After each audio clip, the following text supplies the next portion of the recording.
ప్రతి అక్కకు నేను హామీ ఇస్తున్నా, ప్రతి చెల్లెమ్మకు హామీ ఇస్తా ఉన్నా. ఇవాళ 2019 ఎన్నికలు జరగబోతా ఉన్నాయి. ఆ తర్వాత 5 సంవత్సరాలకు మళ్ళీ 2024లో ఎన్నికలు జరుగుతాయి.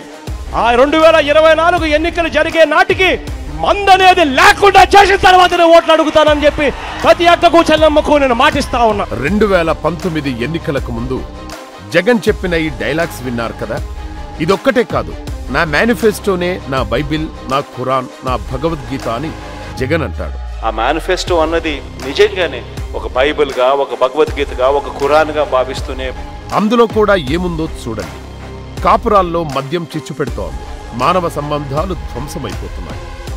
అందుకే అధికారంలోకి వచ్చి తర్వాత 3 దశల్లో మద్యాన్ని నిషేధిస్తాం, మద్యాన్ని 5 స్టార్ హోటల్స్కి మాత్రమే పరిమితం చేస్తాం. ఇప్పుడు జగన్కి జనం వేసే ప్రశ్నలే. 99% హామీలు అమలు చేశా అన్నావు, మద్య నిషేధం హామీ నెరవేర్చావా? 3 దశల్లో మద్యాన్ని నిషేధిస్తావన్నావు.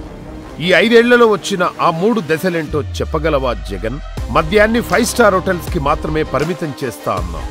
నీ 5 స్టార్ హోటల్స్ నీవేనా? చివరాఖరి ప్రశ్న, మద్యం నిషేధించకుండా ఓటు అడగనన్నావు, కానీ మళ్ళీ అడుగుతున్నావు. నీకు నిజాయితీ లేదా? ఇదే నా విశ్వసనీయత.